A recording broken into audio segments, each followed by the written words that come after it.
Alright, how's everybody doing? Hotep, how's everybody doing today?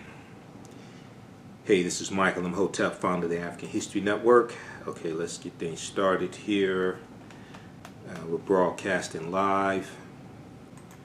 Alright, so we should be on Facebook, our Facebook fan page, the African History Network, and looks like we're on YouTube now also. Alright, how's everybody doing today? Hey, it is Sunday, June 30th, 2019, and June is gone also. We're halfway through the year. This is Michael Imhotep, founder of the African History Network, host of the African History Network show. I'm a talk show host, researcher, lecturer, and writer.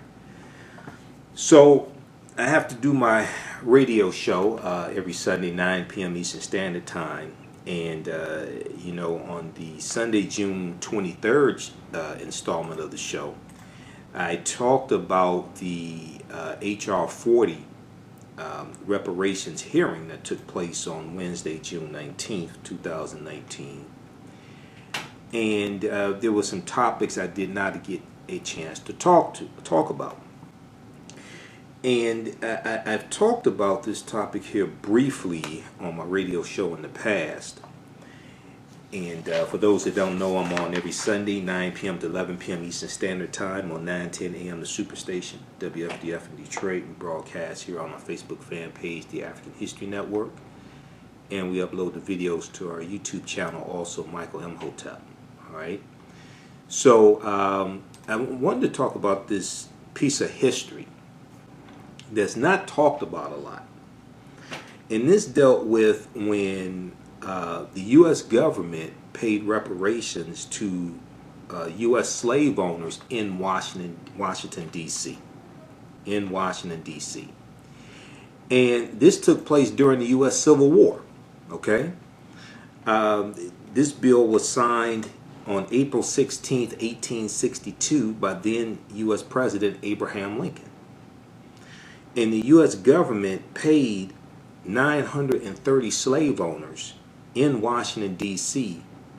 reparations for 2,989 enslaved Africans that were being set free, but they didn't provide reparations for the enslaved Africans. So this also ties into the larger narrative when it comes to reparations in H.R. 40 and dealing with this history as well. Okay? So we're going to jump into this. All right, everybody share this broadcast on your Facebook page. Invite your friends to tune in. Also, African American business owners, post the name of your business here on the thread of the broadcast.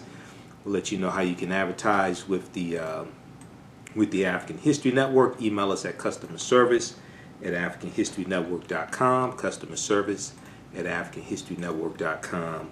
All right, and also, we'll let you know about the new online course that I'm teaching, Ancient Kemet, the Moors, and the Maafa, Understanding the Transatlantic Slave Trade, what they didn't teach you in school. That meets on Wednesday nights, 8 p.m. Eastern Standard Time, and we deal with thousands of years of history in that online course also. So we'll post a link here, and it's at our website, africanhistorynetwork.com, on the home page, africanhistorynetwork.com. All right, so let's jump into this. All right, New York Times has a good article dealing with this history, and I'm also going to reference Library of Congress website and archives.gov.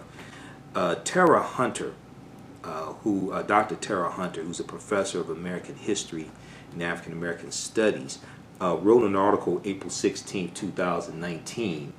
For the New York Times dealing with this history, okay? And also, one of the first articles I saw about this was from newsone.com from May 31st, 2014. May 31st, 2014, written by Kirsten West Savali when she used to write for News One, then she went to The Root. Kirsten West Savali wrote an article entitled, Did You Know U.S. Government Paid Reparations to Slave Owners? Did you know U.S. Government paid reparations to slave owners? Okay, so here's what happened. Remember, this is during the second year of the U.S. Civil War, which started April 12, 1861, okay, with the attack on South Carolina. On April 16th, of 1862, President Abraham Lincoln signed a bill emancipating enslaved people in Washington, D.C. The end of a long struggle, okay? But to ease slave owners' pain, the name of the bill was called District of Columbia Emancipation Act. The District of Columbia Emancipation Act, right? But to ease slave owners' pain, the District of Columbia Emancipation Act paid those loyal to the Union up to $300 for every enslaved person freed. But it didn't give reparations to enslaved Africans. Okay, I find this interesting. And once again, you've heard me talk about Abraham Lincoln before, right? When Malcolm X said that Lincoln used freeing the slaves as a political football, he was correct, because Lincoln was not an abolitionist. Even though Lincoln thought slavery was morally wrong, contrary to what they teach our children in school about Lincoln, Lincoln was not an abolitionist. Okay? And also Lincoln said that he would do, March 4th, 1861 at his inaugural address. All right?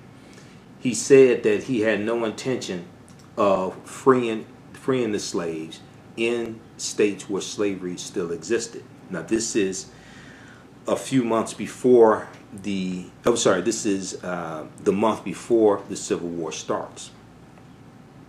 And this was the month after 7 states had seceded from the Union. So the first state to secede from the Union is South Carolina, December 20th, 1860.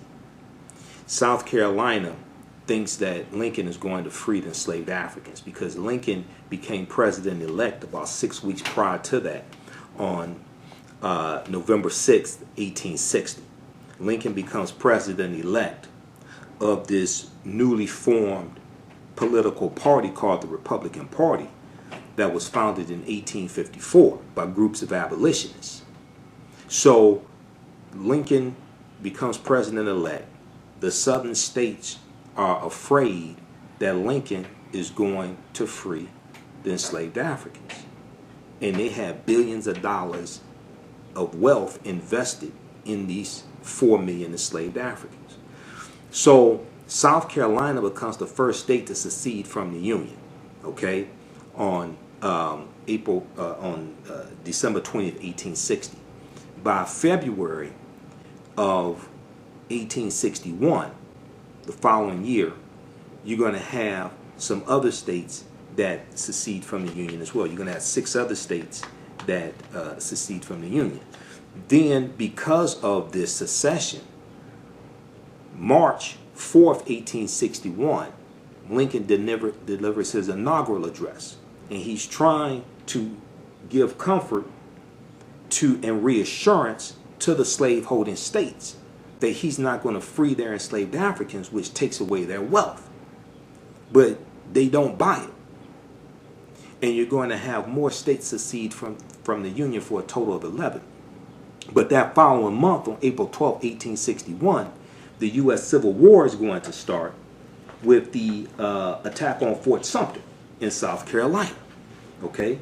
And remember, South Carolina was also the first state to secede from the Union as well. So, in 1862, the following year, the year after the Civil War starts, you have Lincoln signing this bill. Okay, so the bill passes Congress, the District of Columbia Emancipation Act. All right, and it paid up to $300 to slave owners for every enslaved African that they set free. So there were a total of 2,989 enslaved Africans set free. The slave owners got reparations, but the enslaved Africans did not.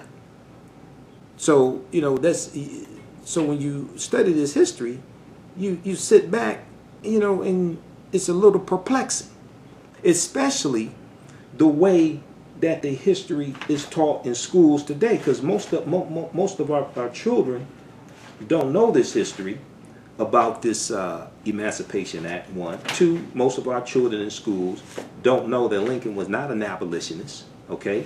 And this is why this study right here is so important. You hear me talk about it, and I'm using it now in the online course that I teach as well, Ancient Kemet, the Moors, and the Maafa, Understanding the Transatlantic Slave Trade, what they didn't teach you in school. This is Teaching Hard History American Slavery, Teaching Hard History American Slavery from the Southern Poverty Law Center. Okay, we'll post the link so you can download this. But this is a 52-page study that documents how the history of slavery is being incorrectly taught in schools all across the country, American schools all across the country.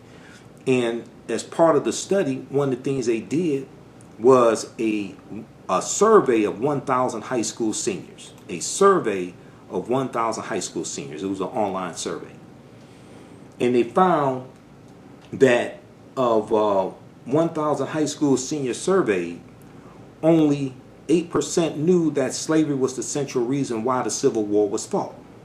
Only 8% knew that slavery was the central reason why the Civil War was fought, right? So when we talk about Ta-Nehisi Coates' fantastic article in The Atlantic, the June 2014 issue of The Atlantic, called The Case for Reparations, where he digs deep into this history and he shows how the legacy of slavery, Reconstruction, Jim Crow segregation, redlining, housing discrimination, how it negatively impacts African Americans today.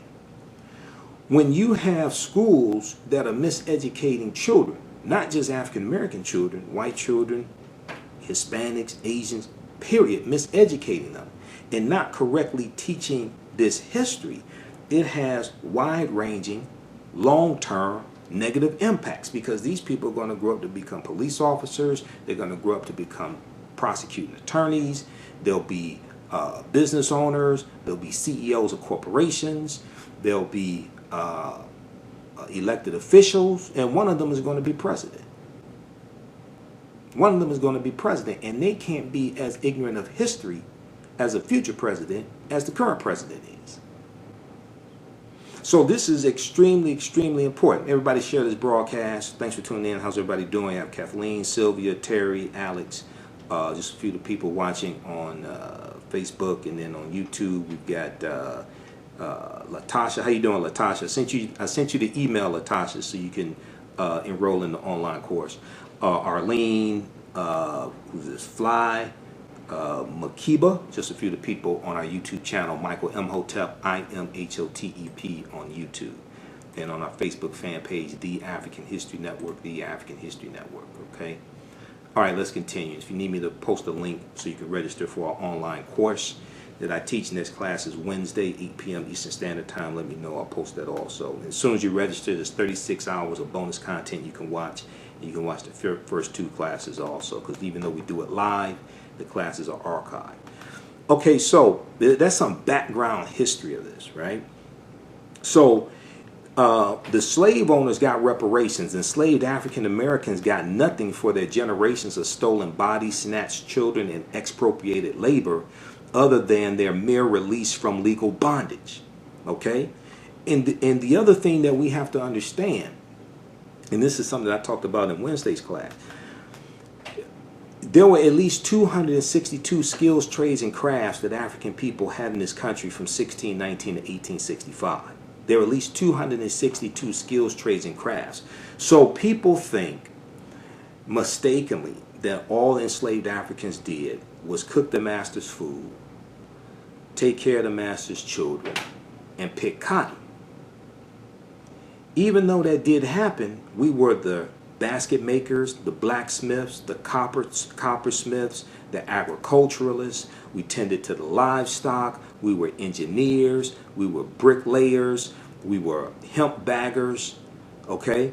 Or we worked in sawmills. We worked in coal mines, on the railroad, all the type of dangerous work. There were at least 262 skills, trades, and crafts that African people had in this country from 1619 to 1865.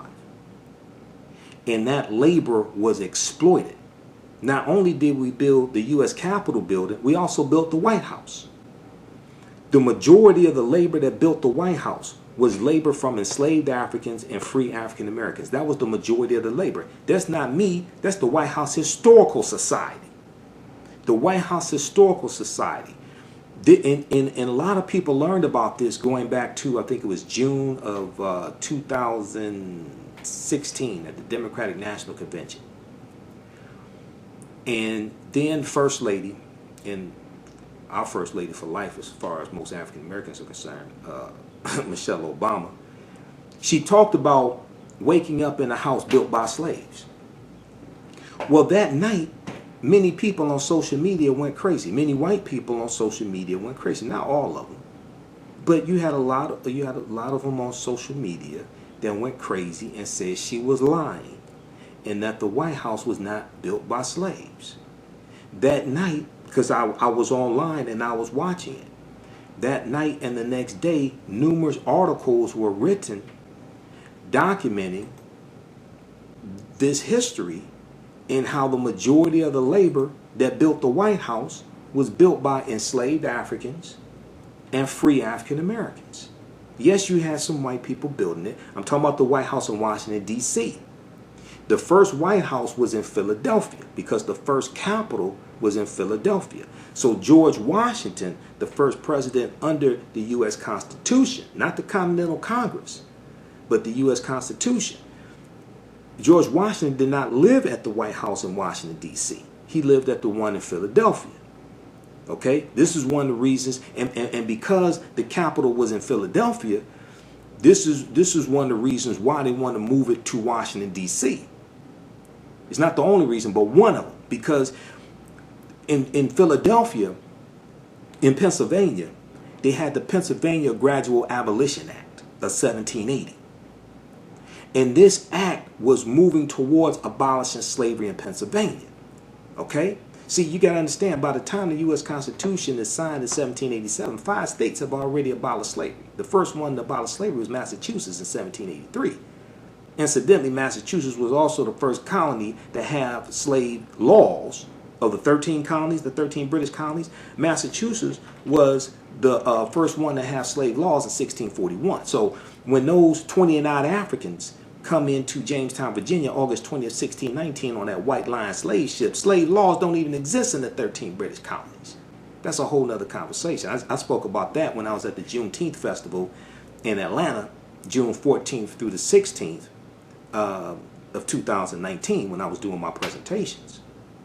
That's a whole nother history. Okay, visit our website, AfricanHistoryNetwork.com, because we'll talk about this in the online course. But I just did a lecture dealing with Black migration 1619 to 2019, where I get deep into this history, right?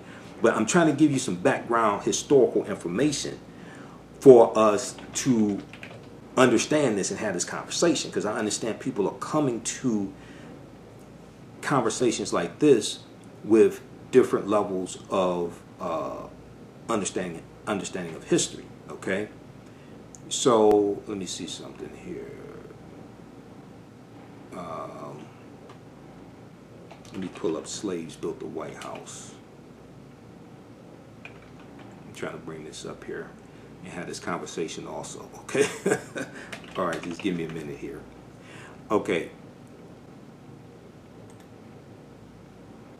All right, we'll bring that up, dealing with slaves built the White House.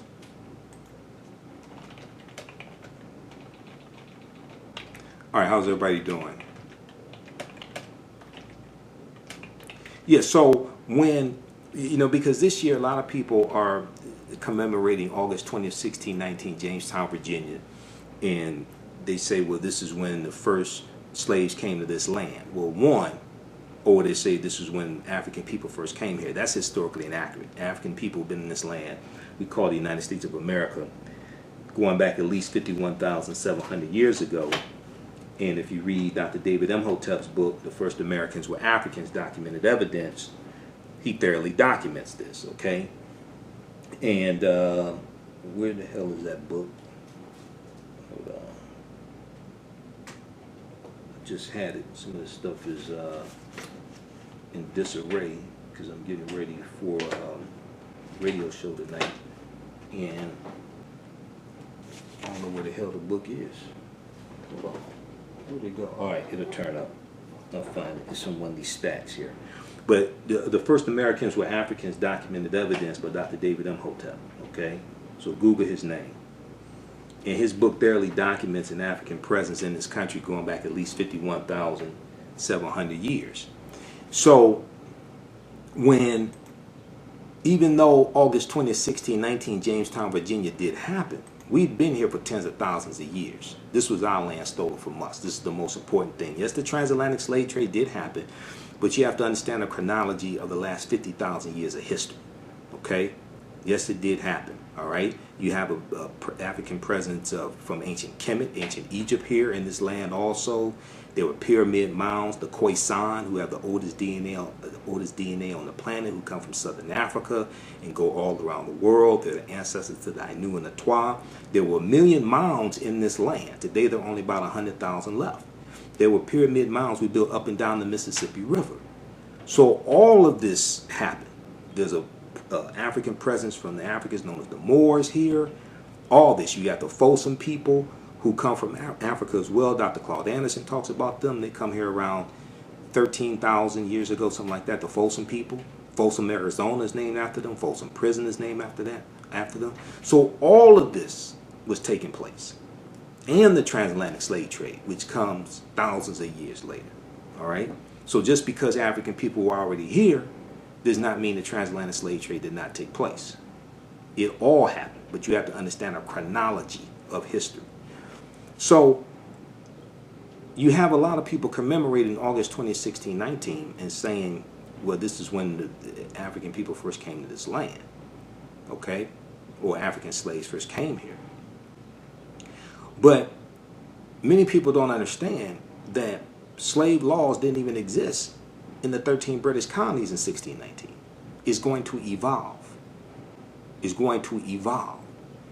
The first British colony to have slave laws was Massachusetts in 1641. It comes to Virginia in 1661, right? So we have to understand this history. We have to understand this chronology of history, okay? All right, so let's continue here. And we'll post the link here again. Let's see. You can register for the online course that I'm teaching. Next class is Wednesday, 8 p.m. Eastern Standard Time. And you can watch all around the world also. We'll post that. We'll post the link here. Okay. So let's continue.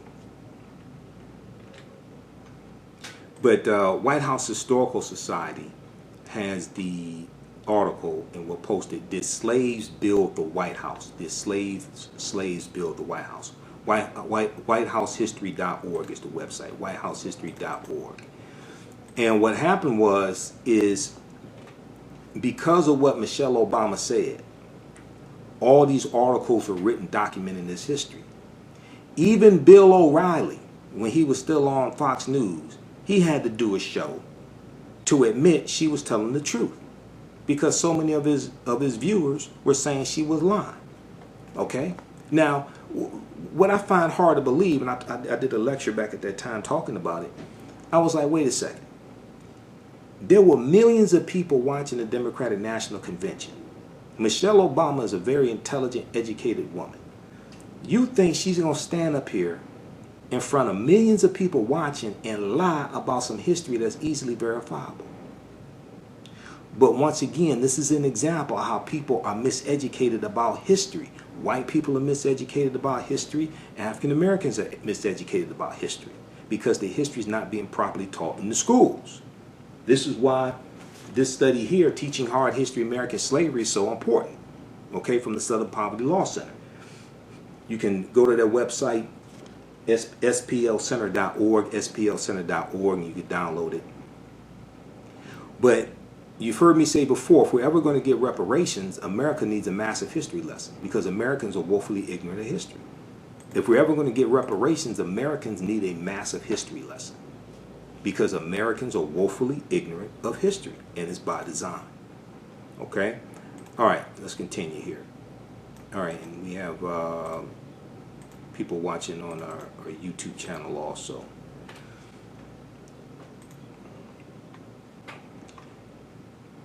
Okay, let's go back to the New York Times article. So, the compensation clause is not likely to be celebrated today. Okay, compensation clause of the District of Columbia Emancipation Act. All right. Oh, I was talking about the. I got a bunch of things going through my mind. I was talking about the Philadelphia. I was talking about the Pennsylvania Abolition Act of 1780. Okay, the Pennsylvania Abolition Act of 1780. That's when we started going into these other topics. The new White House was being built in Washington, D.C. One of the reasons, not the only reason, but one of the reasons why is because when the delegates were meeting in Philadelphia, in Pennsylvania, well, in Philadelphia, where the first White House was, because of the Pennsylvania Abolition Act of 1780, and because of the Quakers, when these delegates are going in, and these senators, things like this, when they're going in to Pennsylvania, a lot of the slaves are disappearing. A lot of the slaves are running away. A lot of the slaves are being helped to run away because of the Quakers. But also, the law stated in Pennsylvania that if a slave was in that state for 6 months, they would automatically be free. This was the Pennsylvania Gradual Abolition Act of 1780. And what George Washington would do, because he was living in Philadelphia at the White House there in Philadelphia. Now his plantation, Mount Vernon, is in Virginia.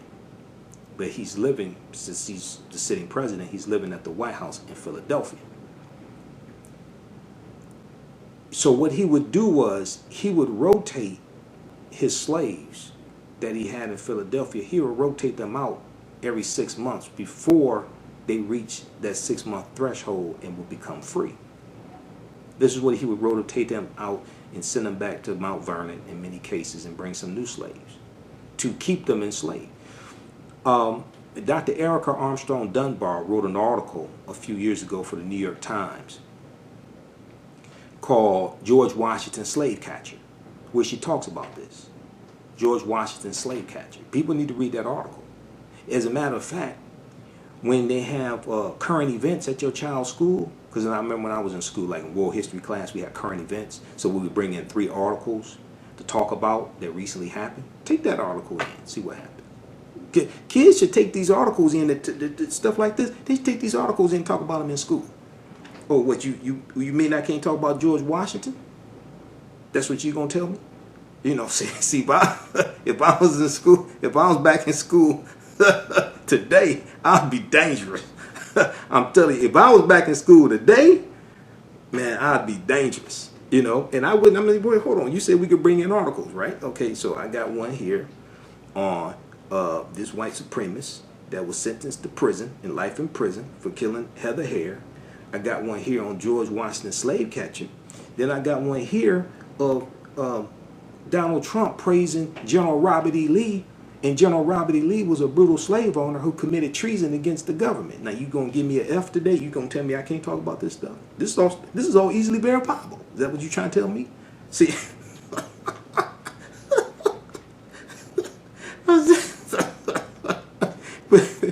but you trying all this stuff, NBC, ABC News, Wall Street Journal, Washington Post, all this stuff easily verifiable. Now you trying to tell me I can't talk about this? This is history. These are current events. You trying to tell me I can't talk about this? But see, that's what our children should do. I'm serious. Be respectful, but now you gonna tell them they can't talk about what Trump said about General Robert E. Lee? Oh, they're gonna have a real problem on their hands, right? When they try to censor our children telling the truth, and it's documented in the white media. All right, let's continue. I don't want to get any kids in trouble. All right. Carl said, yes, we would be expelled the very next day. They're going to have a real fight on their hands. They try to do something like that. All right. So, the District of Columbia Emancipation Act is notable because it was the first time that the federal government authorized the abolition of slavery which hastened or sped up its demise in Virginia and Maryland as runaways from these states fled to Washington. Right? So when they check this out. When they abolished slavery, see, we weren't stupid. We were born at night, but not last night. So this is during the Civil War in 1862. You have border states that are still allowed to keep their slaves. Okay? Maryland, Delaware, Kentucky, Missouri. They stayed loyal to the Union, but they were still allowed to keep their slaves. So when the Emancipation Proclamation is issued January 1st, 1863, you still got 1 million slaves in the Union. Because these states stayed loyal to the Union. Maryland, Delaware, Missouri, Kentucky. They were slaveholding states, but they stayed loyal to the Union. So they were allowed to keep their slaves until the Civil War ended. So what's going to happen is you got enslaved Africans in these states like Virginia. Now Virginia joins the Confederacy, right? But since now Washington D.C. is free land, and is a free territory, okay? Because D.C. was not a state; it's a district. Now it's free territory. Now you got enslaved Africans. We hear this, so we're gonna run away to Washington D.C. Okay, so. As the debate about reparations for slavery intensifies, as it intensifies today, right? It is important to remember that slave owners, far more than the slave people, were always the primary beneficiaries of public largesse, or when it came to reparations being paid, things like this, compensation. It was the slave owners who were usually the beneficiaries of this, okay? So the District of Columbia Emancipation Act of 1862 is notable because it was the first time that the federal government authorized the abolition of slavery, which sped up its demise in Virginia and Maryland as runaways from these states fled to Washington, D.C. It offered concrete proof to enslaved people and their allies that the federal government might facilitate the destruction of slavery everywhere. So this gave us some hope. You know, this gave us some hope, and I can understand, you know, enslaved Africans. When we look at this history, we have the benefit of hindsight. So we know Civil War came, then Reconstructions from 1865 to 1877, and you're gonna have like the Civil Rights Act of 1875 is gonna be struck down by the U.S. Supreme Court in 1883. Then you go into Plessy versus Ferguson, 1896, and then you have a renewed era of terror. Then we go into World War I, 1914, the Great Migration starting about 1915, World War II, Civil Rights Movement. You know, so we have that hindsight to understand that chronology of history. They don't know none of this. They just know we try and get the hell out of here. They don't know this don't exist back then. They just know we trying to get the hell out of here. We want to be free.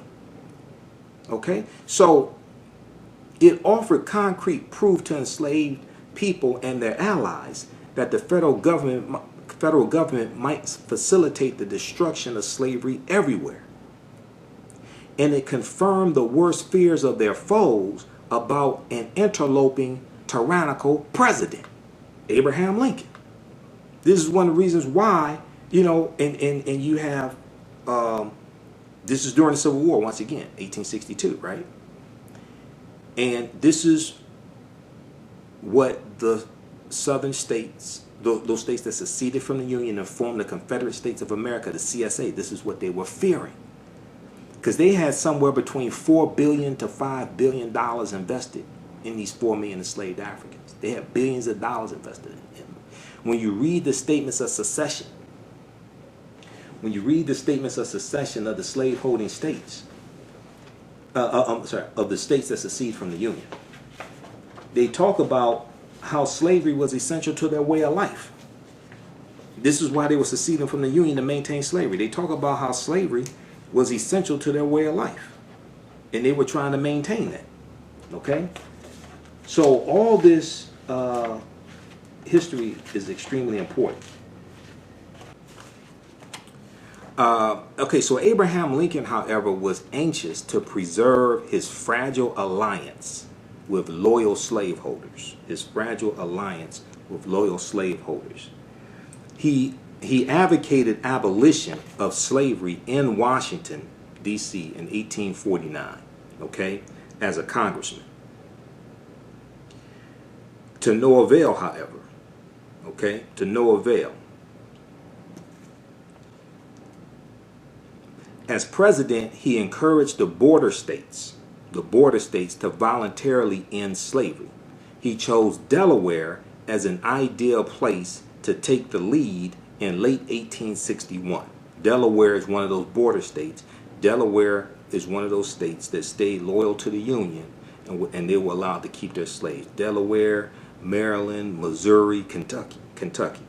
Okay? But it became clear that Union slave owners could not be so easily persuaded. So he's dealing with slave owners in the South who seceded from the Union, and he's dealing with slave owners in the North who stayed loyal to the Union. But it became clear that Union slave owners could not be so easily persuaded. This reinforced the need to make congressional emancipation conditioned on compensating them, which put abolitionists in a bind. They welcomed the end of slavery in the capital, Washington, D.C., but chafed at payments that validated the right to own property in the form of human beings. Okay? Now, William Lloyd Garrison, who was basically the leading white abolitionist at that time, William Lloyd Garrison said, quote, "If compensation is to be given at all, it should be given to the outraged and guiltless slaves, and not to those who have plundered and abused them." Okay? He said this at the National Anti-Slavery Convention in Philadelphia in 1833. Now, moderate anti-slavery advocates like Abraham Lincoln did not agree.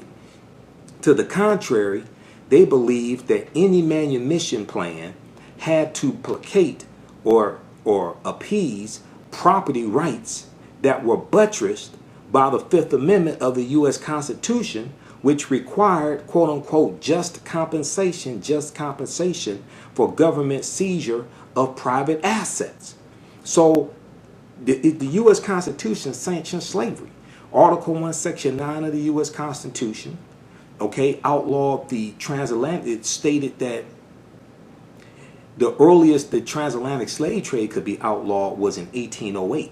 This is why March 2nd, 1807, the U.S. Congress passed a law to ban the international the international transatlantic slave trade, which banned African people coming into this country as slaves, but it still allowed slavery to exist within the U.S. Okay, and the auction of enslaved Africans, the plantations, slave labor, it allowed that to continue. It banned the importation of enslaved Africans. That law was passed March 2nd, 1807. It went into effect January 1st, 1808. Okay. Article 4, Section 2 of the U.S. Constitution lays the foundation for the fugitive slave laws. All right. So the U.S. Constitution sanctions slavery, even though at the Philadelphia Convention in the spring of 1787, 5 states had already outlawed slavery by then. You have this debate taking place at the Philadelphia Convention. Should we maintain slavery or abolish it? That led to Article 1, Section 9 being put in. Okay? That stated that they will wait 20 years to outlaw the importation of African people as slaves. That comes from that debate between those who want to abolish slavery and those who want to maintain slavery. All right, so, but Lincoln's arguing, and Lincoln was an attorney also, we know. Lincoln is arguing that based upon the Fifth Amendment of the U.S. Constitution, the U.S. government is required to give just compensation for government seizure of private assets. So Lincoln appointed a board of commissioners to oversee the process of compensation. The board of commissioners was headed by the North Carolina abolitionist and New York Times writer Daniel Reeves Goodloe, Goodloe. Daniel Reeves Goodloe, Goodloe. DLOE. The board reviewed more than 1,000 1,000 slaveholders' petitions to claim more than 3,000 enslaved people, close to the entirety of the dwindling population. Now, most of the petitioners received the full amount allowed, which was $300. The largest individual payout was $18,000 for 69 enslaved Africans. Now, $18,000, 1862, damn it. I mean, I don't know what that translates to, man, but that's a whole lot of money. In 1862? So there were a total of 930 slave owners who were compensated, okay? There were a total of 930 slave owners who were compensated for a total of 2,989 enslaved Africans. Now, although the District of Columbia Emancipation Act of 1862 marked the only time the federal government would compensate slave owners, there is a longer history of slave owners requesting and receiving indemnification or compensation for the loss of their chattel. Now, we do know after the Civil War ends, after 400,000 acres of land, because of Special Field Order number 15 of January 1865, issued by General William T. Sherman. This is in 400,000 acres of land in South Carolina, Georgia, and Florida, coastal land, was allocated to 40,000 African Americans, better known as 40 acres and a mule. President Johnson, who succeeded Lincoln, is going to give the rebels, give the Confederacy a blanket pardon and return that confiscated land back to them also. So even though it wasn't reparations, they're going to, those that committed treason against the country are going to have their land returned back to them. And that land is going to be taken from those 40,000 African Americans, okay? The majority of the land is going to be taken back. There were some cases where it's about, from my research on it, blackpast.org has an article dealing with 40 acres and a mule. There were about 2,000 African Americans that were able to hold on to that land, but the majority of them are going to have their land taken back by the U.S. government. Now, although the District of Columbia Emancipation Act marked the only time the federal government would compensate slave owners, there is a longer history of slave owners requesting and receiving compensation for the loss of their chattel. Slave owners felt entitled to and often received compensation from local colonial and state legislatures, especially in times of crisis, when enslaved women and men ran away or participated in rebellion or were executed for crimes. Now, during the American Revolutionary War, which is 1775 to 1783, slave owners asked to be compensated when bondspeople had died while working in lead mines in Virginia, for example, and when they sided with the British and ran away, because you had more African Americans, you have more slaves who fought on behalf of the British than fought on behalf of the colonies, because the British were the first ones who said, if you come fight for us when this war's over, we'll set you free. Okay, so, well, like I said, we were born at night, but not last night, so we wanted to be free. All right. Okay, here we have Anita. How's everybody doing? D. $18,000 in 1862 is equivalent to $555,000 today. Which calculator did you use for that? Yeah, I knew it's a lot of money. And then, also when you look at Harriet Tubman, Harriet Tubman had a bounty on her head of $40,000 in the 1860s. So that's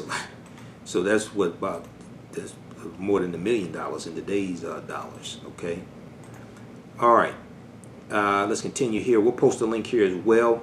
How do you all like this type of information? Okay. How you all like this type of information? Facebook and YouTube. How's everybody doing today? And be sure to listen to our radio show, the African History Network show, every Sunday, 9 p.m. to 11 p.m. Eastern Standard Time. You don't want to miss that. And we broadcast on our Facebook fan page, the African History Network, as well. We're posting a link here. You can, if you like this type of information, you can register for the online course that I teach, Ancient Kemet, the Moors, and the Maafa. Understanding the transatlantic slave trade, what they didn't teach you in school. Ancient Kemet, which is one of the original names for Egypt. Ancient Kemet, the Moors, and the Maafa. Understanding the transatlantic slave trade, what they didn't teach you in school. We deal with thousands of years of history.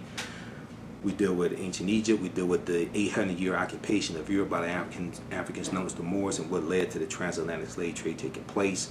It's a 8-session, 16-hour online course. Watch from around the world. We'll do it live on Wednesday nights, 8 p.m. Eastern Standard Time. Every session is archived. You can go back and watch it over and over again. So when you register, you can watch the first 2 sessions, plus there's 36 hours of bonus content, which includes the last time I taught this class, all those sessions, and that was in September 2017. So there's been more archaeological discoveries since then. More information has come out, so we include that in the new course, okay? So the full course is $80, regularly $130. All this stuff is archived. You can go watch it over and over again, okay? And it's also on the homepage of our website, AfricanHistoryNetwork.com, AfricanHistoryNetwork.com. As soon as you start watching, you can, as soon as you register, you can watch the 2 previous classes and the bonus content also, okay? All right, somebody mentioned Dr. Claude Anderson on YouTube, where they say we need to find a way to get Dr. Claude Anderson like Imhotep in front of Congress. All right, I called Dr. Claude Anderson, waiting to hear back from him because he looks kind of sick, so he looks like he's not feeling well. I need to call him again. I called and left a message after the hearing because I want to talk to him about a few things and interview him again, bring him back on my show. But I didn't hear back from him, so I need to check on him because usually he responds to me. It's usually not like him not to call me back, so I need to check on him. All right, let's continue. Okay, let's continue because I still have a radio show to prepare for. But I've been wanting to do this broadcast for a few days now, and just been so busy, haven't been able to do it. Okay, so after the American Revolution, as northern states carried out gradual emancipation plans, compensation was attractive to slave owners seeking to ease their financial burdens. Okay, and we know we all feel sorry for slave owners who had to give up their slaves and lost money. You know, woe is me. So the 1804 Gradual Abolition Act in New Jersey. The 1804 Gradual Abolition Act in New Jersey,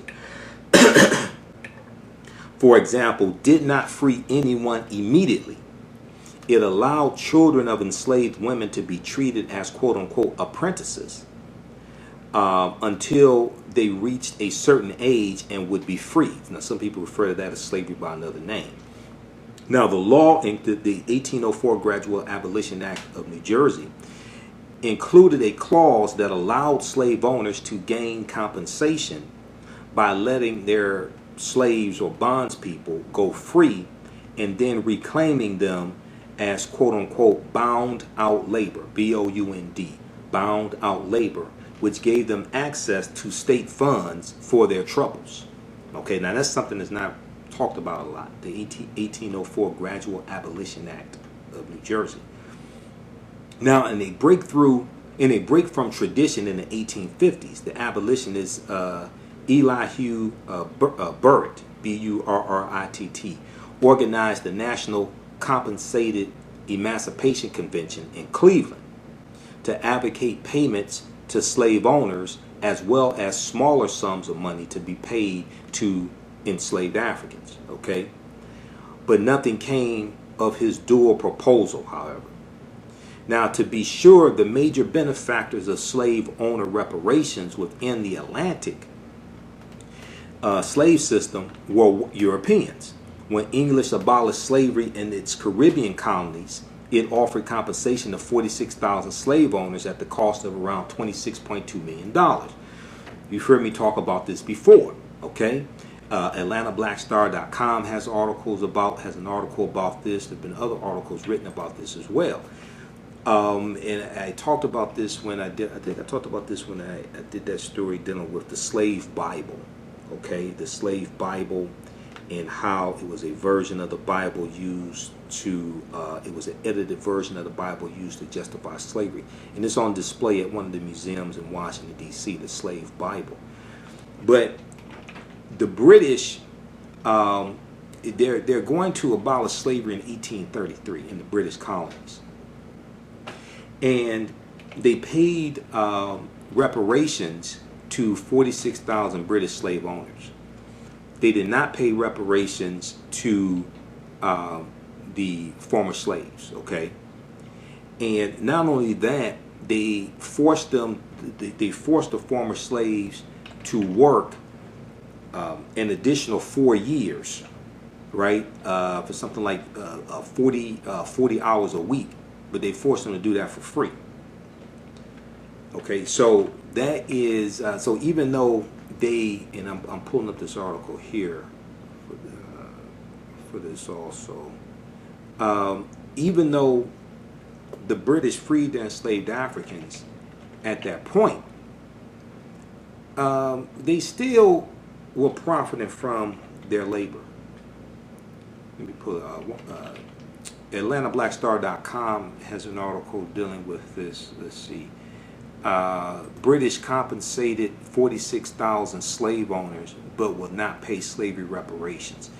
This is from 2015. So this was around, this article was also centering around then Prime Minister David Cameron's visit to Jamaica. And the Jamaicans were, one, demanding an official apology for slavery, because we know Jamaica was a colony of Britain. Two, they were demanding reparations.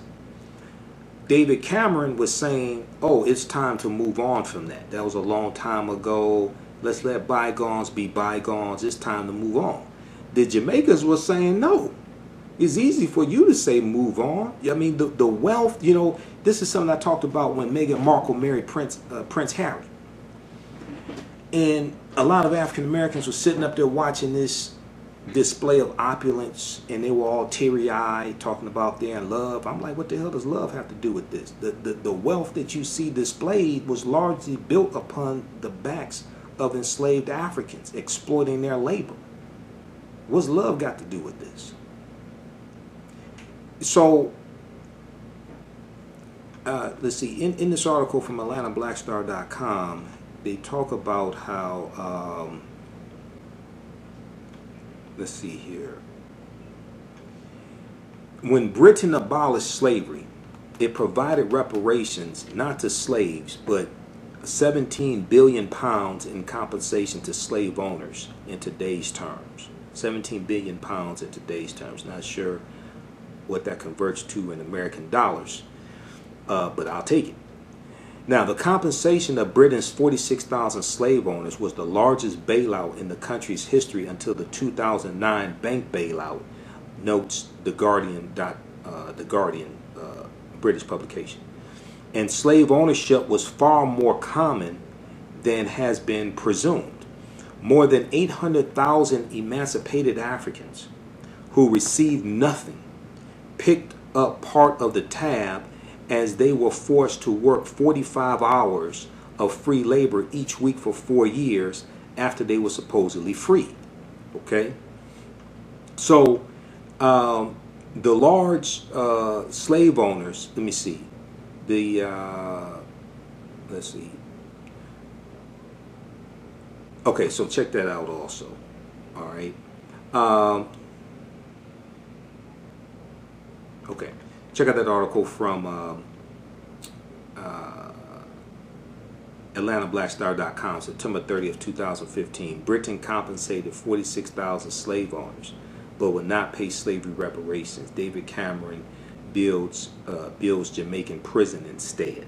All right, and we know that Jamaica has there have been 14 Caribbean countries, islands, things like this, that have sued Great Britain for reparations. This happened a few years ago. All right, we'll post this article also. Okay, we have Wright, Trina, Jackie, Kathleen, A few of the people watching. All right, let's continue here. Also, if you like this type of information, you can donate to the African History Network, paypal.me/the AHN show, paypal.me/the AHN show. That helps us keep doing the research, stay on the air, finance the Sunday night show, pay the bills, etc. Okay, and it helps when I have to travel. Like I'll be I'll be July 13th. I'm in Chicago for the Black Agenda tour with Michi X and Jice Johnson and David Banner. I'm on the panel. So, and then I'm in Atlanta for the Black Homeschooling Conference that following week, that weekend of the 19th through the 21st. Georgia Piedmont Technical Center, Liberated Minds Black Homeschooling Education Expo. Okay, paypal.me/the AHN show, or at our website, AfricanHistoryNetwork.com, AfricanHistoryNetwork.com. Click on the yellow donate button on the home page. Okay, all right, so let's continue here. And let me post this. All right.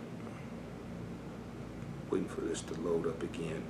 Okay, so it was $26.2 million in today's dollars. Okay, well, sorry, it offered compensation of 46,000 slave owners at the cost of around $26.2 million. Okay, so that's not in today's dollars. I think that's in yesterday's dollars. It was 800,000 Africans they enslaved.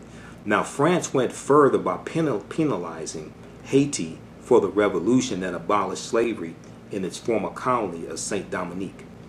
It levied a huge sum on the island, which crippled it in decades of debt.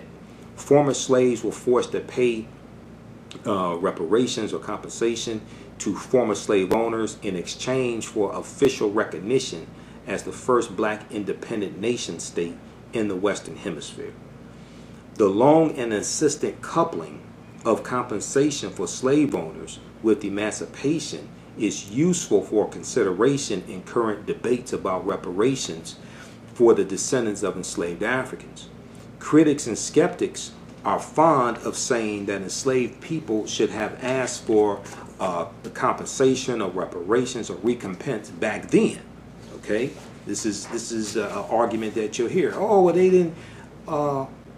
didn't ask for reparations back then, so why should we give it now? Now, they don't say anything about the Homestead Act of 1862, which redistributed about 245 million acres of land for over 100 years. And African Americans were largely shut out of that massive land giveaway after we worked the land for free for 246 years. The Homestead Act, history.com, which is the official website of the History Channel, they have an article dealing with the Homestead Act, okay? The Homestead Act of 1862. And they talk about how the last land allotment from the Homestead Act was allocated in 1988. It was 80 acres of land in Alaska, allocated in 1988, not 1888, 1988. They gave away 240 million acres of land over well past 100 years. But then you have people that say, oh, well, they should have asked for reparations back then. These are some of the arguments that have been made and being made for years. Okay, so, but African Americans did ask for reparations going back to the colonial era. They petitioned for what were called freedom dues. They sued the states of former masters for their unrequited toil, and they asked for land to restart their lives as free men and women. Relatively few of those efforts were successful. This is how 40 Acres and a Mule came about, because there was a meeting that General William T. Sherman and others had with about 20 or so African American leaders at the time. This is in 1865. And they were asked, what do your people want the most? If they're going to be free, what do your people want the most? And they said they need land, because the land was the foundation of freedom. Okay?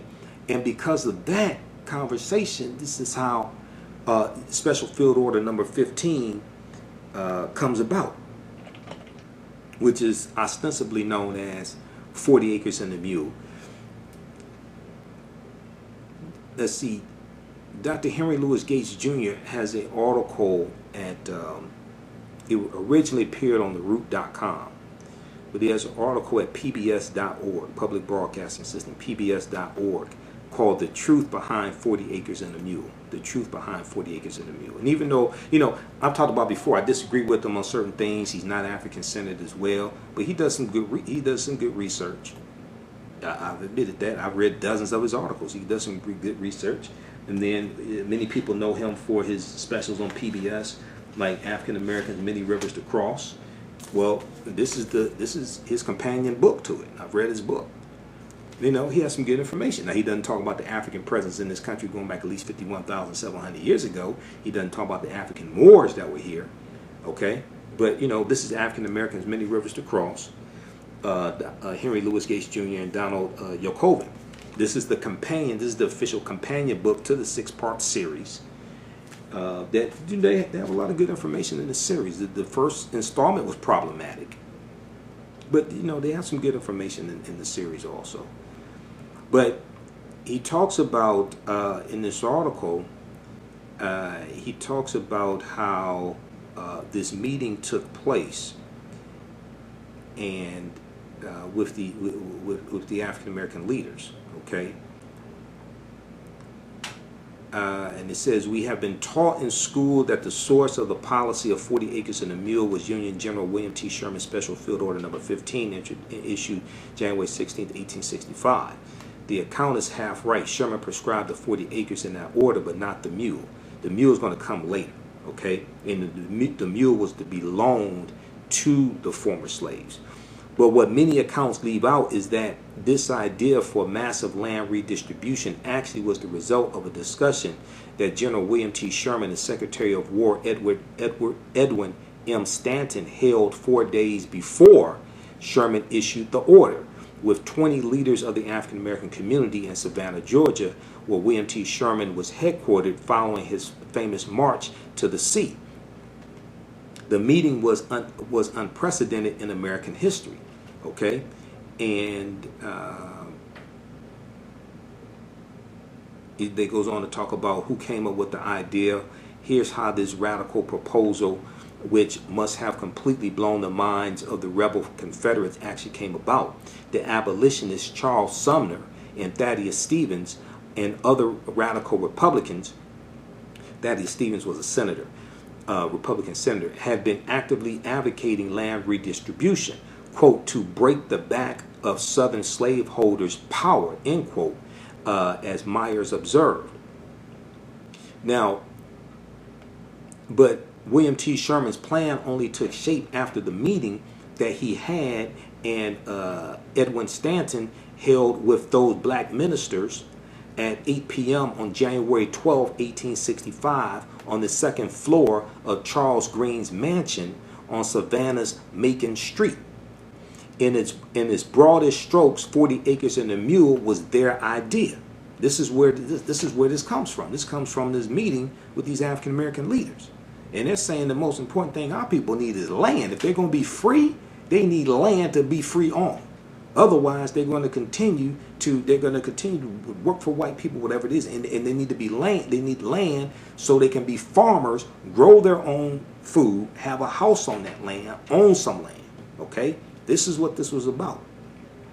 So check out the rest of this, okay? Because this is a long article. I don't have time to get into all of it. But this gives some good background history on this debate. So this was a form of reparations, okay? And this is so, but all these calls for reparations in the past, okay? Because people didn't just start talking about reparations last year. All right, I want people to understand this, all right? All these calls for reparations in general largely fell on deaf ears, or they were not carried out fully, or they were reversed. This is what happened. Even the Black Freedmen India Treaties of 1866 that you've heard Dr. Claude Anderson talk about, you've heard me talk about it as well. Those former slaves, those black freedmen that are going to be compensated with land and money and get full citizenship rights into the Native American tribes of the 5 civilized tribes of Native Americans, the Choctaw, Chickasaw, Creek, Cherokee, and Seminole Indians. That's going to be, they're going to be kicked out of those treaties by 1941, when the U.S. government illegally conspires with the 5 civilized tribes of Native Americans to redefine what a Native American is, and the new law stated that a Native American was based upon you having 1/4 or one quantum Native American blood. But the previous treaties didn't state that. All right. Yeah, the 5 civilized tribes of Native Americans. Okay, and that ties into the history of Black Wall Street in Tulsa, Oklahoma, because when the Indian Removal Act of 1830 signed into law by President Andrew Jackson, the Choctaw, Chickasaw, Creek, Cherokee, and Seminole Indians are pushed off their land in the southeastern United States, and they all go out west on the Trail of Tears, over 1,000 miles. They all go into Oklahoma. When they go into Oklahoma on the Trail of Tears, they take their black slaves with them, because they all owned African slaves. Okay, and when the Civil War ends and Civil War ends, you have the Black Freedom Indian Treaties of 1866. Land is going to be reallocated or allocated to these former slaves in the Black freedmen. When we look at Tulsa, Oklahoma, Tulsa was founded by Creek Indians around 1836, who go into Oklahoma because they got pushed off of their land. And a lot of the early African-American slave owners in Tulsa are going to get land from these treaties.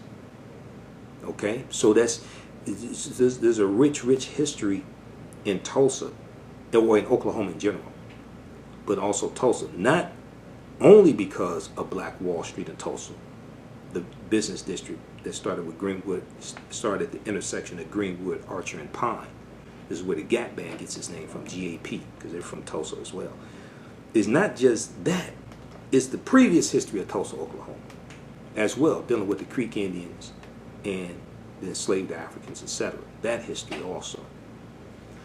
Yeah, the Dawes Allotment Act was 1887.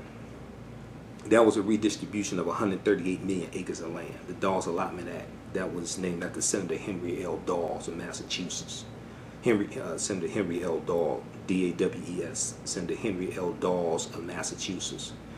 And that was supposed to redistribute that land basically to Native Americans and Black Indians.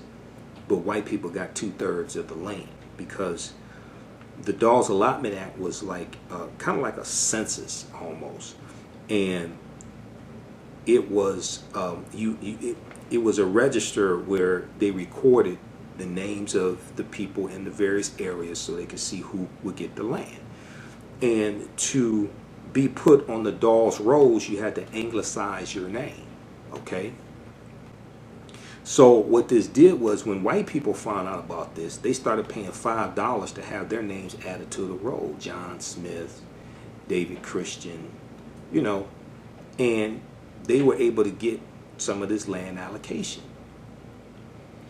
And this is one of the reasons why the Native Americans started changing from like dark skin or darker skin to very light skin, almost white. Some of it is intermixing, but that's not all of it. No, you had a lot of white people who had their names added to these rolls and pretended to be Native Americans, get that land, get that compensation, and they were called $5 Indians. This is where this comes from, the Dawes rolls. If you read, well, actually, you can go to Britannica.com. Britannica.com was the official website of Encyclopedia Britannica. They have an article there on the Dawes rolls. I've read it. This is a good article. They tell you what happened. D-A-W-E-S. Okay? dealing with the Dawes Allotment Act of 1887. This is another one of these massive land giveaways after the Civil War ended.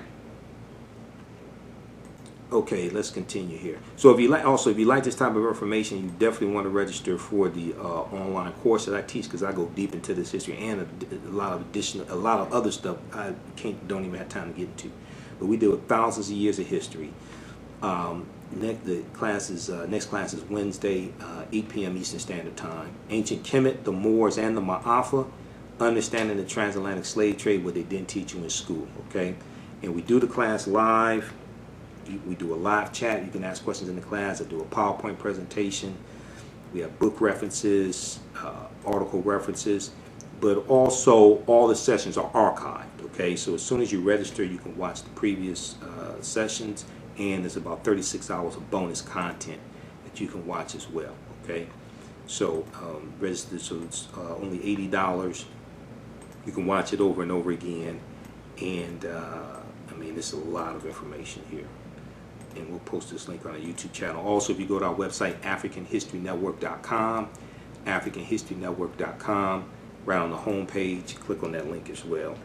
We have the information there. You can register, and that helps support the African History Network. But also, that platform that it's on, I got to pay for that each month also. So it helps support that also, okay? Because it's not free for me to do. It's not free for me to do the online course. Okay, let's continue here. So that's the article, The Truth Behind 40 Acres and a Mule. The Truth Behind 40 Acres and a Mule. Okay, let's go back to the one from New York Times. Once again, the name of this article is from Dr. Tara Hunter. When slave owners got reparations. When slave owners got reparations. Lincoln signed a bill in 1862 that paid up to $300 for every enslaved free person. All right, a lot of people don't know this history. Okay, and then also I want to go to archives.gov and the Library of Congress website, because they have this information there as well. Archives.gov is the National Archives, so I do a lot of research there. They have a lot of this history documented. And then LOC.gov is the Library of Congress website. So a lot of these historical documents you can go look at LOC.gov and archives.gov. Okay, so an overwhelmingly majority of white people believed that slave owners, not enslaved African Americans, deserve compensation for the benevolence of manumission. The only reward that was widely supported for enslaved Africans was colonization, a trip back to Africa. Okay, which is funny because we were here before white people got here. Even during slavery, you had immigrants coming to this country, white immigrants coming to this country. Well, and then even after slavery ends, 1865, right? And you had immigrants coming here. Well, most of the enslaved Africans were here long before most white people's ancestors came here.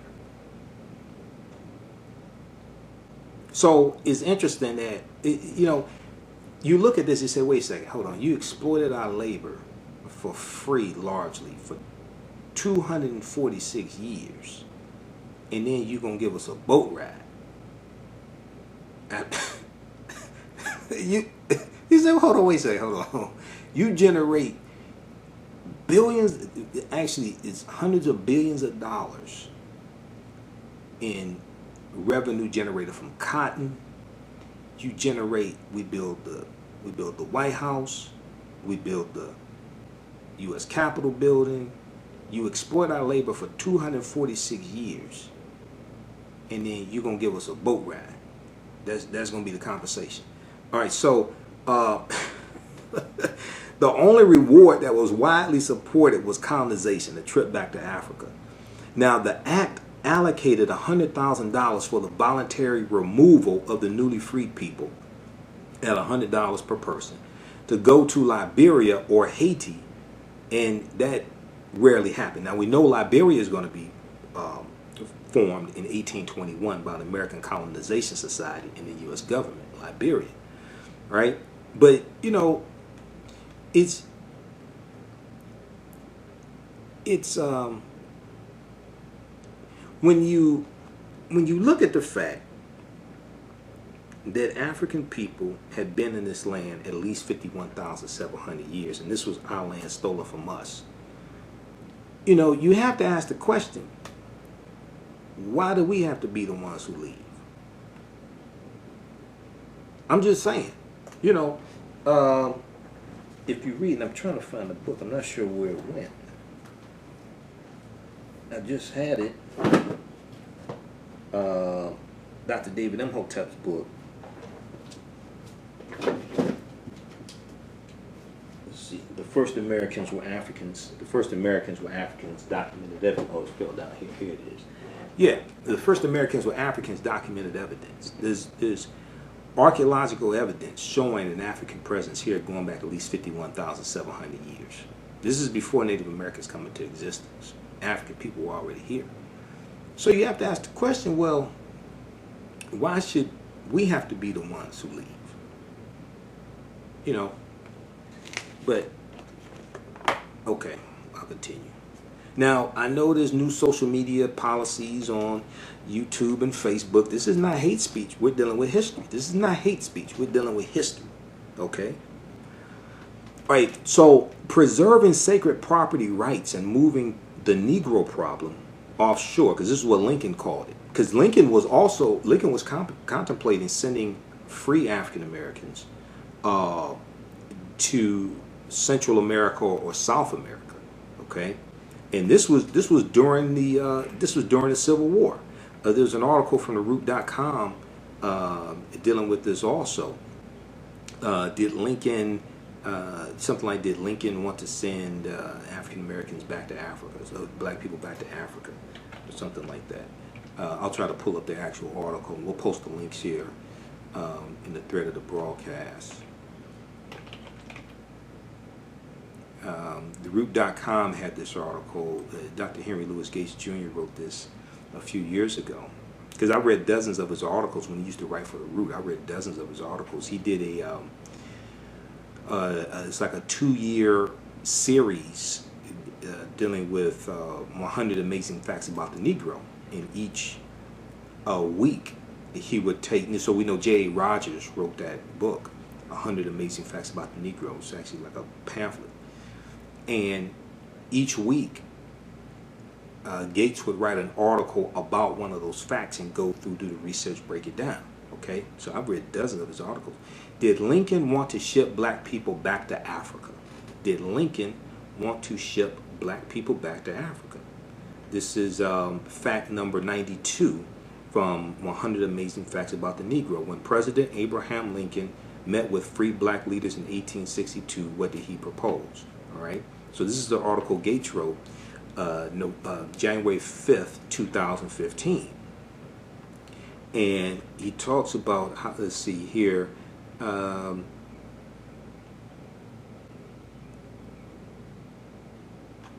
me see, he talks about Lincoln meeting with a group of free African Americans. It was an African delegation, the African American delegation, okay? Let me see here, I'm waiting for this article to load. But Lincoln was contemplating, Lincoln's trying to figure out, what do we do with this population? Okay? And he's contemplating sending them to, so after reviewing the pros and cons of Africa as a destination, Lincoln started pushing Central America as his destination of choice. After all, he said, Liberia was far from African Americans' birthplace, or far from black people's birthplace in the United States. And even if they weren't all that fond of white people, he could understand wanting to be close to their forcibly adopted motherland. Okay, so check out this article as well. This goes deep into that history. And we'll post the link here on YouTube and on Facebook. All right. So if we look at the let's look at the National Archives, archives.com. They have a section here. They have an article. The District of Columbia Emancipation Act. The District of Columbia Emancipation Act. On April 16th, 1862, President Abraham Lincoln signed a bill ending slavery in the District of Columbia. All right. Passage of this law came 8.5 months before President Lincoln issued his Emancipation Proclamation. Now, the initial Emancipation Proclamation, keep in mind, the Emancipation Proclamation was a military strategy to bring the South back into the Union. That's what it was about. It wasn't about freeing the slaves. It was a military strategy designed to bring the South back into the Union. And it was initially issued on September 22nd, 1862. And it stated basically that the states that were in rebellion, that were part of the Confederacy, their slaves would be set free on January 1st, 1863, unless they came back into the Union. It was a military strategy. Malcolm X talked about how Abraham Lincoln used freeing the slaves as a political football. This is what he was talking about. So then, January 1st, 1863, Lincoln issues what most people know as the Emancipation Proclamation. And it was stating basically that the enslaved Africans in the states of rebellion in the Confederacy, they were free. But the states in rebellion seceded from the Union, set up their own government, the Confederate States of America. And they were no longer under the control of the U.S. Okay? So you don't have any authority over them. But it goes on to say, you know, this did not apply to border states. It gave it all these exemptions. It gave exemptions to the border states. Maryland, Delaware, Kentucky, Missouri. Those slaves, you're still slaves. There were about 1 million that were still in the Union that were still enslaved Africans. So the Emancipation Proclamation did not free the enslaved Africans. It was the 13th Amendment of 1865, ratified December 6, 1865, that freed the enslaved Africans. This is why, once again, this study from the Southern Poverty Law Center, Teaching Hard History American Slavery, Teaching Hard History American Slavery, is so important. Because it deals with this history, separates a lot of fact from fiction. Now, it doesn't talk about the African presence in this country going back at least 51,700 years, but you can use supplemental implementation. But this is much better than a lot of what's being taught in schools now. Teaching Hard History American Slavery by the Southern Poverty Law Center. You can visit that website, splcenter.org, splcenter.org, and just search for that. You can download it. Okay, so the District of Columbia Emancipation Act of 1862 brought to a conclusion decades of agitation aimed at ending what anti-slavery advocates call the national shame of slavery in the nation's capital. It provided for immediate emancipation, compensation to former owners who were loyal to the Union of up to $300 for each slave, voluntary colonization of former slaves to locations outside the United States, and payments of up to $100 for each person choosing immigration. Payments of up to $100 of each person choosing immigration. Over the 9 months, the Board of Commissions appointed to administer the act approved 930 petitions, completely or in part, for former owners for the freedom of 2,989 former slaves. Although the combination of emancipation, compensation to owners, and colonization did not serve as a model for the future, the District of Columbia Emancipation Act was an early signal of slavery's death. In the district, in Washington, D.C. itself, African Americans greeted emancipation with great jubilation. I can't say I blame them. Okay, and I don't think anybody can blame them. Some of us act like, some of us act like that 5 o'clock Monday through Friday when we leave work. So I can't blame them for celebrating that they were set free.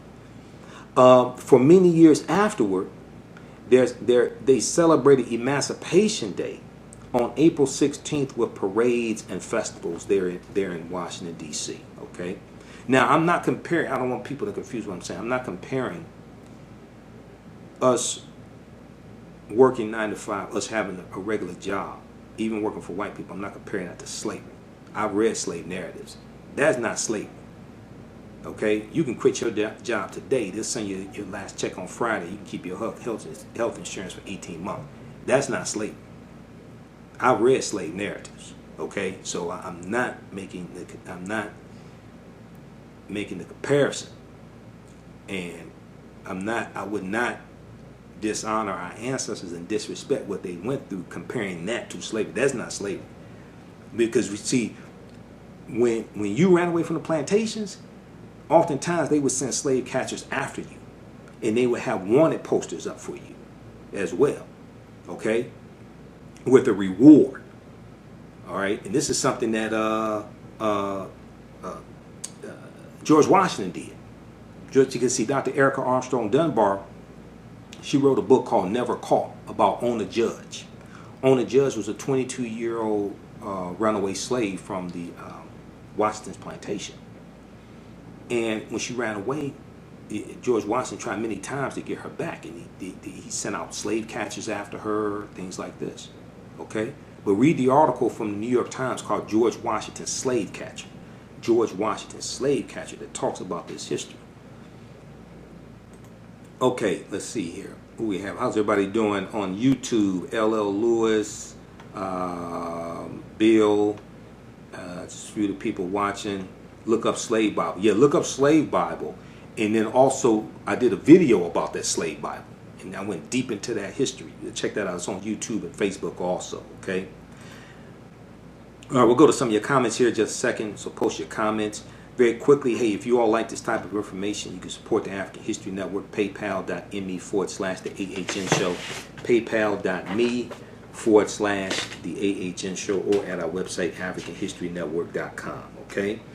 All right, so we have some new advertisers, African American business owners. Post the name of your business here on the thread of the broadcast, and you can also email us at customerservice@AfricanHistoryNetwork.com, customerservice@AfricanHistoryNetwork.com. We'll let you know how you can advertise with the African History Network.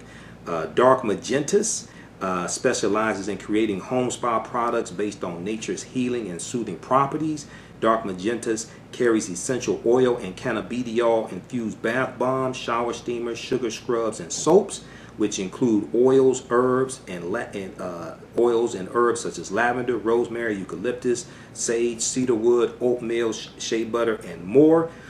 They also carry oil diffusers and 100% pure essential oils. Visit their website, darkmagentas.com, MAGENTAS, darkmagentas.com, and indulge in these treats for the body and the mind. So we used to see the commercial Calgon Take Me Away. Well, Dark Magentas can take you away also, all right? Okay, let's go to, let's see here. Let's look at some of your comments here on YouTube, and we'll go to Facebook. LL Lewis, okay, slave catchers. Bill Ayan, using force to make people do your bidding is slavery. They use force on your job. You quit your job today, man. They send you your last check on Friday. I've read slave narratives. I ain't never heard about that during slavery. Okay, Trey Lee said Dr. Kevin Cosby, president of Simmons College in Kentucky, and HBCU is fighting with white Southern Baptists to get reparations right now. Yeah, I met, the All Black National Convention that Boyce Watkins does 2 years ago. It was at Simmons College in Kentucky. I was there for that, and I was on one of the panels also. Let's see. Okay, we got Doc Jerv. Who else we have here? Okay, just a few of the people there. Let's look at Facebook. How you all like this type of information? Let me know how you all like this type of information. Over here. All right, and then on Sunday night show, Sunday, June 23rd, my radio show, the African History Network show, I talked about One of the things I talked about was HR 40, the HR 40 hearing, okay?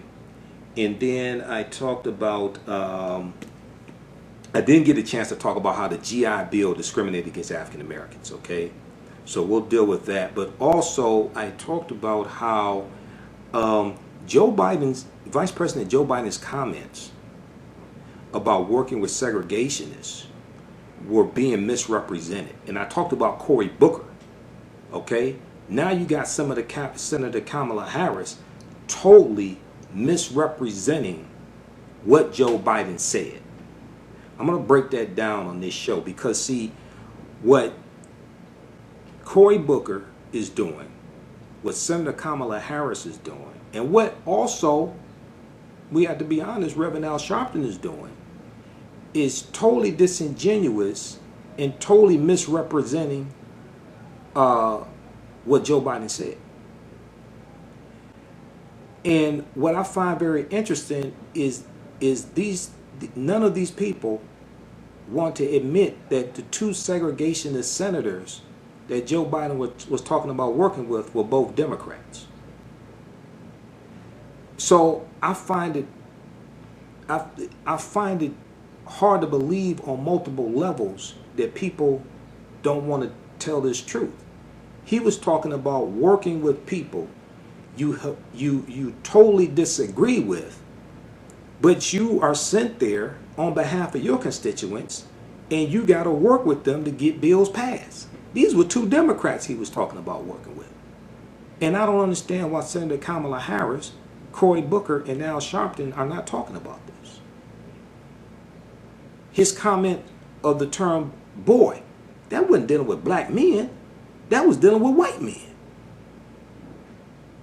And it's been totally misrepresented. And I can't figure out why. I don't understand why. I'm going to break that down. I'm going to provide the evidence. I talked about it last Sunday's show and provided evidence. It's even worse now. And nobody wants to tell the truth about this. Nobody wants to tell the truth about this. So you don't want to miss Sunday's show, 9 p.m. Eastern Standard Time, because I'm going to get deep into this. We have some other segments to get to, but I'm going to deal with that also. Because this is a bunch of BS right here. That little Academy Award winning performance she did, and then right after that they got the T-shirts with "I was that little girl." This is a bunch of bullshit. I'm telling y'all right now. And I like Kamala Harris, but I don't like bullshit. And I don't like people deceiving our people. So I'm going to break this stuff down. I don't have time to get into it now. You don't want to miss tonight's show. This is some nonsense right here. And very few people are calling this out. I don't know why they're not calling it out. But see, I don't get paychecks from none of it. I don't get paychecks from these different entities. I'm supported by our people, so I can tell you the truth. Okay? All right, let's see what happened here on Facebook. Let me see. We still on Facebook? Can y'all hear me? All right, let's get, okay. Can't see you or hear you. Okay, Facebook is frozen. All right. Okay. But luckily, I'm recording because I knew something like this was going to happen. I'm recording on my video camera also. So all this is captured on my video camera. All right, guys. Let me see here. What are we doing on YouTube? Waiting to reconnect. Stand by.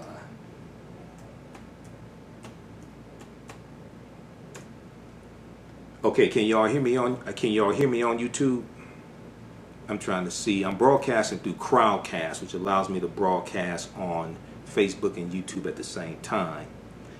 But I'm trying to see what happened here. It's trying to reconnect. Okay.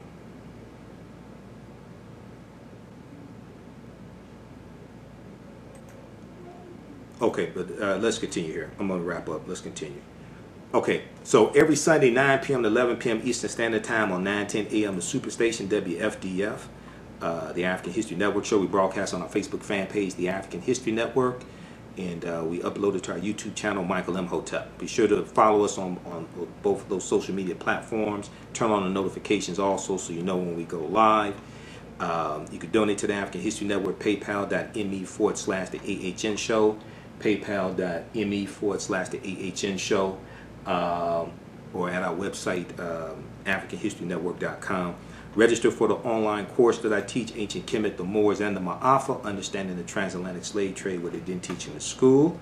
Next class will be Wednesday, 8 p.m. Eastern Standard Time. We deal with thousands of years of history also. And then also you can visit AfricanHistoryNetwork.com. The information is there as well, okay? All right, so we have the article from the National Archives, the District of Columbia Emancipation Act. District of Columbia Emancipation Act. And why is this? Okay, it's trying to load. Let's see something here. And was it one of those things? Okay.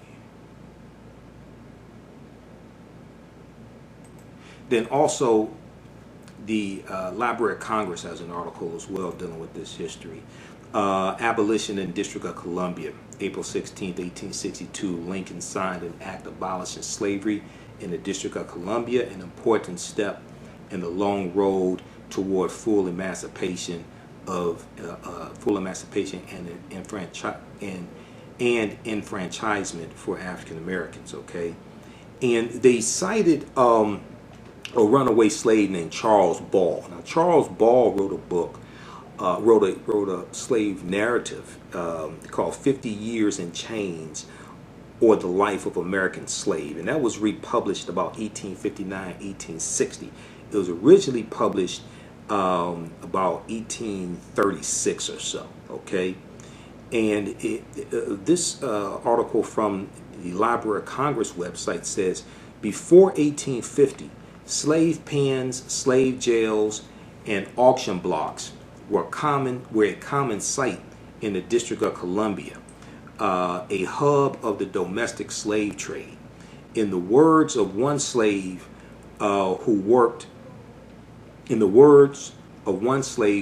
for a time in the district's Navy Yard, this slave said, quote, I generally went up into the city to see the new and splendid buildings, often walked as far as Georgetown, and made many new acquaintances among the slaves, and frequently saw large numbers of people of my color chained together in long trains and driven off towards the south. All right.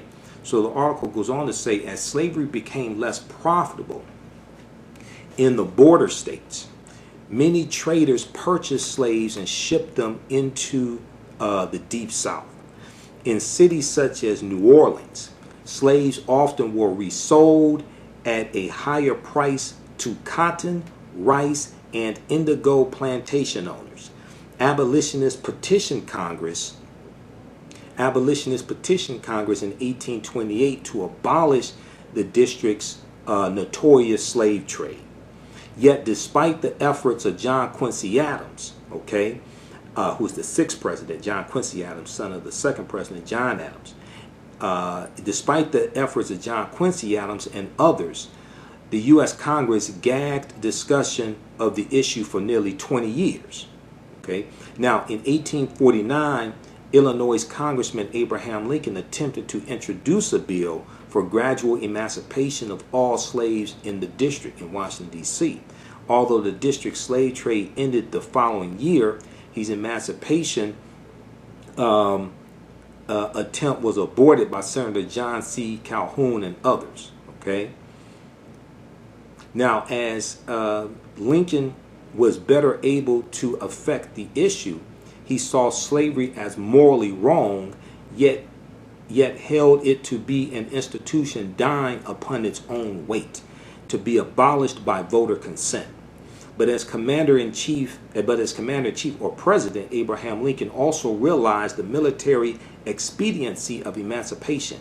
He abolished slavery in the Capitol 5 months prior to issuing his preliminary Emancipation Proclamation. The law he signed eventually provided district slave holders compensation for 2,989 slaves. 21 years later, on April 16, 1883, Frederick Douglass spoke at a commemoration of abolition in the district. He called attention to African Americans' continued struggle for civil rights. He said, "It is easy to break forth in joy and thanksgiving for emancipation in the District of Columbia, to call up the noble sentiments and the starting events which made that measure possible. It is easy to trace the footsteps of the Negro in the past, marked as they are all the way along with blood. Marked as they are all the way along with blood. But the present occasion calls for something more. How stands the Negro today?" Okay, that's Frederick Douglass in 1883. So check this out. This is from the Library of Congress, LOC.gov. This is a segment, Today in History, April 16th. Okay, and this deals with the District of Columbia Abolition Act. All right, and we'll post this. We'll post this here also. Okay. All right, African American business owners, email us at customerservice@africanhistorynetwork.com. We'll let you know how you can advertise with the African History Network. We know summer is finally here and people are trying to get back into shape. The Fast Life 28-Day Challenge can help you. Visit their website, tfl28.com, tfl28.com. This Fast Life Challenge is an online coaching program to help members tap into their body's natural ability to repair itself via fasting. In this challenge, they focus on utilizing fasting, whole foods, and movement to improve metabolic conditions such as obesity, high blood pressure, prediabetes, type 2 diabetes, high cholesterol, and more. They have 3 coaches who will help you. They also have a secret Facebook group as well. They have a new group starting up on July 8th. Visit their website, tfl28.com, tfl28.com, for more information and to sign up. All right, hey, look, we have to get out of here. Visit our website, africanhistorynetwork.com, africanhistorynetwork.com. All of my DVD lectures are there. We have some new presentations that I've done also, like dealing with the real history of Juneteenth, Black migration, 1619 to 2019, from the birth of a nation to the Great Migration to the Detroit Race Riot in 1943, ancient Africans in America before Native Americans, Columbus, or slavery, from Kemet to Wakanda. Also, there's one that I did a few months ago dealing with the history of African Americans in horse racing, how black jockeys dominated horse racing, when black men dominated horse racing, and how they were pushed out of it as well. Okay, that's all at AfricanHistoryNetwork.com. All right, look, we have to get out of here. Remember, at the African History Network, we focus on educating, empowering, and inspiring people of African descent throughout the diaspora and around the world, because right knowledge corrects wrong behavior. What you do for yourself, what you do to yourself, and what you allow other people to do to you and get away with is based upon what you think about yourself. What you think about yourself is based upon what you have been taught about yourself. What you've been taught about yourself is based upon everything you've read, heard, and seen about yourself. Remember, right knowledge corrects wrong behavior. It's not over till we win. Wakanda forever. We'll talk to you next time. Peace.